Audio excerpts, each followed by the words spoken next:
Hello friends, कैसे हैं आप लोग। स्वागत है आप सभी का मेरे यूट्यूब चैनल पर। आज हम बात करेंगे भूगोल विषय के दीर्घ पाठ योजना के बारे में, जिसका प्रकरण है, टॉपिक है आपका शैल या चट्टान। ये आपके लेसन प्लान का पहला पेज है। अब हम थोड़ा सा इसे जूम कर देते हैं और line by line step by step आपको बताते चलते हैं कि कैसे बनाया जाता है दीर्घ lesson plan. Lesson plan start करने से पहले हम आपको एक चीज़ बता दें, अगर आपको अन्य विषय की लेसन प्लान, प्रैक्टिकल फाइल या असाइनमेंट चाहिए तो आप हमारे यूट्यूब चैनल के प्लेलिस्ट में जाके वहाँ से देख सकते हैं। बहुत सारे विषय के लेसन प्लान, प्रैक्टिकल फाइल और असाइनमेंट मिल जाएंगे। सभी की अलग अलग प्लेलिस्ट बनी हुई है, तो वहाँ से जाके आप देख सकते हैं। अगर आप हमारे चैनल पर नए हैं, अभी तक चैनल को सब्सक्राइब नहीं किए हैं, तो प्लीज़ चैनल को सब्सक्राइब कर दीजिएगा, वीडियो को लाइक कर दीजिएगा, शेयर करिएगा, कमेंट के माध्यम से ज़रूर बताइएगा कि हमारा लेसन प्लान आप लोगों के लिए कितना यूजफुल है। चलिए स्टार्ट करते हैं। सबसे पहले आप पाठ योजना संख्या में पाठ योजना संख्या डालेंगे, फिर संस्था का नाम डालेंगे, दिनांक रहेगा, कक्षा, विषय, उपविषय, चक्र और अवधि। फिर प्रकरण है आपका शैल या चट्टान है। फिर आप सामान्य उद्देश्य लिखेंगे। प्रत्येक पाठ योजना में कुछ सामान्य उद्देश्य और विशिष्ट उद्देश्य होते हैं। सामान्य उद्देश्य आपके विषय से संबंधित होता है और विशिष्ट उद्देश्य आपके प्रकरण से संबंधित होता है। एक चीज़ हम आपको बता दें, अगर हमारे वीडियो की स्पीड तेज होगी तो आप वीडियो को स्लो मोशन में करके या वीडियो को रोक करके आप लिख लेंगे। वीडियो को बहुत स्लो बनाना संभव नहीं है, वीडियो बहुत लंबी हो जाएगी। पहला सामान्य उद्देश्य है छात्रों में भूगोल विषय के प्रति रुचि उत्पन्न करना। दूसरा है छात्रों को भूगोल के द्वारा स्थल संबंधित तथ्यों की जानकारी देना। तीसरा, छात्रों को भौगोलिक परिस्थितियों के अनुसार जीवन जीने का ज्ञान प्रदान करना। चौथा है छात्रों का सामाजिक एवं मानसिक विकास करना। पांचवा आपका छात्रों को प्राकृतिक सौंदर्य का ज्ञान प्रदान करना। विशिष्ट उद्देश्य में आपका पहला है ज्ञानात्मक उद्देश्य। छात्र शैल या चट्टान विषय में जान सकेंगे। फिर बोधात्मक में आप लिखेंगे कि छात्र शैल या चट्टान विषय के बारे में समझ सकेंगे। क्रियात्मक में आप लिखेंगे छात्र शैल या चट्टान के विषय में के बारे में व्याख्या कर सकेंगे। फिर आप सहायक सामग्री लिखेंगे। सहायक सामग्री में आपका है प्रकरण संबंधित सभी सहायक सामग्री, जैसे roller board, chart paper, model आदि। जो भी आप सहायक सामग्री का प्रयोग करें उसे लिखेंगे। फिर अगले सहायक सामग्री के बाद आपका लिखे नेक्स्ट पेज, ये आपका पेज नंबर 2 है। अब सहायक सामग्री के बाद आप शिक्षण विधि लिखेंगे। शिक्षण विधि में आप लिखना है प्रदर्शन विधि, व्याख्यान विधि, प्रश्नोत्तर विधि। फिर पूर्व ज्ञान में आप लिखेंगे छात्र शैल या चट्टान के विषय में सामान्य जानकारी रखते हैं। फिर आपके लेसन प्लान का जो सबसे मेन पार्ट होता है प्रस्तावना प्रश्न। प्रस्तावना प्रश्न कैसे निकालते हैं, चलिए जानते हैं।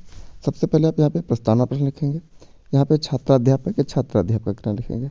अगर आप छात्र हैं तो छात्राध्यापक क्रिया लिखेंगे, छात्रा हैं तो छात्राध्यापक क्रिया लिखेंगे। इस कॉलम में आपको छात्र छात्रा क्रिया दोनों लिखना होता है। प्रश्न आपका जो पहला होगा उसका जो आंसर आएगा उसी आंसर से आपको प्रश्न स्टार्ट करना होता है। चलिए देखते हैं कैसे। जैसे आपका प्रश्न पहला है, ब्लैक बोर्ड पर किससे लिखते हैं, तो चाक से। अब चाक आंसर आया, चाक से ही प्रश्न स्टार्ट करना है। चाक किसका बना होता है, तो खड़िया या चूना पत्थर का। खड़िया या चूना पत्थर किससे प्राप्त होता है, तो चट्टान से। प्रश्न 4 है, चट्टान को हम और किस नाम से जानते हैं, तो शैल से। फिर शैल या चट्टान के बारे में आप और क्या जानते हैं, तो आपका समस्यात्मक हो जाएगा, प्रस्तावना प्रश्न निकल आया। फिर आप उद्देश्य कथन लिखेंगे कि बच्चों आज हम सब मिलकर शैल या चट्टान के बारे में विस्तृत अध्ययन करेंगे। तो आपके लेसन प्लान का पेज नंबर 2 कंप्लीट हो गया। अब हम उद्देश्य कथन के बाद प्रस्तुतिकरण 1 करेंगे। तो यहाँ पे आप प्रस्तुतिकरण 1 करेंगे, यहाँ पे आप प्रस्तुतिकरण 1 लिख लेंगे। यहाँ पे आपका है शिक्षण बिंदु। शिक्षण बिंदु आपका है शैल या चट्टान है। यहाँ पे छात्राध्यापक या छात्राध्यापक क्रिया लिखेंगे। ध्यान से सुनिएगा, जो भी आप हैं, अगर आप छात्र हैं तो छात्राध्यापक क्रिया लिखेंगे, छात्रा है तो छात्राध्यापक क्रिया लिखेंगे। इस कॉलम में आपको लिखना है कि इस कॉलम में आपको लिखना है छात्र छात्रा क्रियाएं।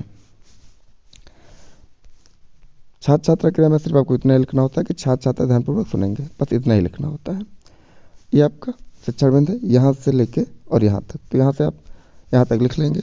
आपको क्लियर दिख रहा होगा, हम थोड़ा सा जूम कर देते हैं। अब यहाँ से आप देख के वीडियो को रोक करके या स्लो मोशन में करके आप लिख लेंगे।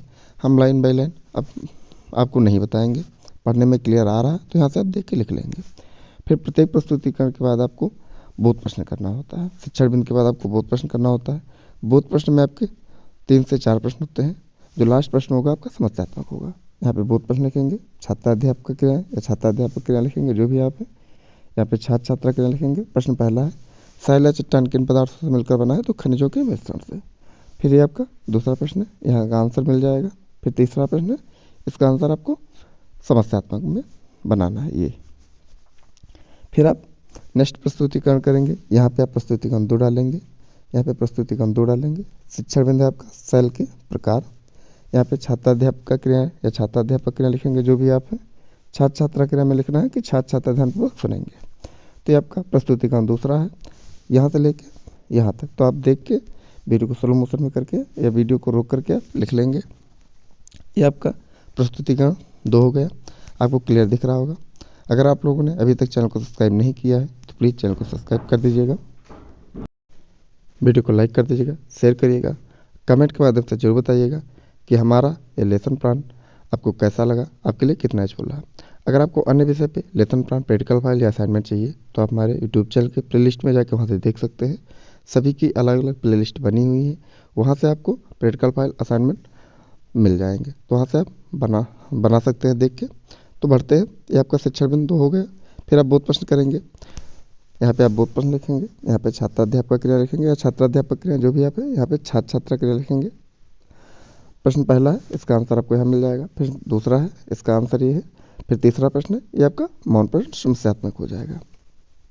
फिर आप नेक्स्ट प्रस्तुतिकरण करेंगे। यहाँ पे आप प्रस्तुतिकरण 3 डालेंगे, एक लाइन छोड़ के फिर आप प्रस्तुतिकरण 3 लिख लेंगे। शिक्षण बिंदु है आपका अग्नेय शैल का विशेषताएं, परतदार या अवसादी शैल है। यहाँ पे छात्राध्यापक क्रिया या छात्राध्यापक क्रिया जो भी आप है, और छात्र छात्रा क्रिया में लिखेंगे छात्र छात्रा ध्यानपूर्वक सुनेंगे। आप ध्यान से सुनिएगा, यहाँ पे छात्र क्रिया लिखा है बट आपको छात्र आवलिक छात्रा क्रिया दोनों लिखना है, क्योंकि क्लास में दोनों लोग होते हैं।